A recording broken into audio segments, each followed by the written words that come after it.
ఇది ఆరెంజ్ కలర్కి green colour border అయితే తీసుకొచ్చేసాము. ఇది వచ్చేసి వాళ్ళు కస్టమర్ తీసుకొచ్చుకున్నారు మొత్తం కాంబినేషన్. ఇది వచ్చి గ్రీన్కి బార్డర్, శారీలో బార్డర్ గ్రీన్ కాంబినేషన్ కలర్లో, బ్లౌజ్కి హ్యాండ్స్కి బార్డర్ ఇచ్చేసాము.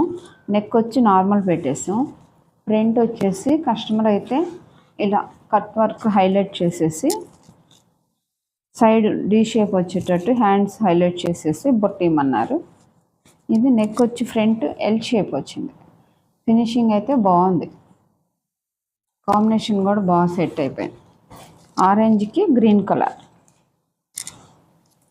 ఇది వచ్చేసి బ్లాక్ శారీ, ప్లెయిన్ మొత్తం తీసుకొచ్చేసి లేస్ అయితే అటాచ్ చేసాము. దీనికి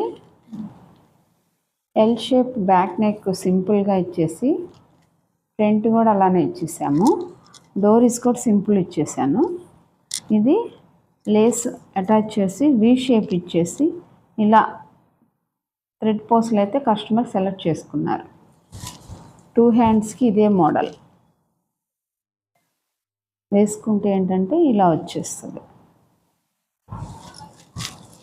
మరొకటి ఏంటంటే ఈ గ్రేప్ వైన్ కలర్ శారీకి వచ్చి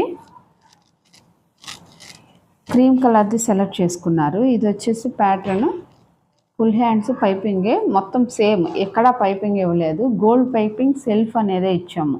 ఆపోజిట్ కలర్ ఇవ్వాల, లైట్గా చిన్న బటన్ ఒకటి ఇచ్చాను. ఇది వచ్చేసి ప్యాటర్న్ ఇలా వచ్చేసింది హౌస్ షేప్లో. మనకు కావాలంటే ఇది ప్లెయిన్ పెట్టాం, లేదంటే ఇక్కడ కట్ వర్క్ స్కాలప్ పైన ఇచ్చుకోవచ్చు, కట్ వర్క్ జిగ్జా ప్యాటర్న్ అని ఇచ్చుకోవచ్చు. ఇదైతే హై నెక్. ఫైనల్గా ఎలా ఉన్నాయో కామెంట్ చేయండి, నచ్చితే షేర్ చేయండి. బాయ్.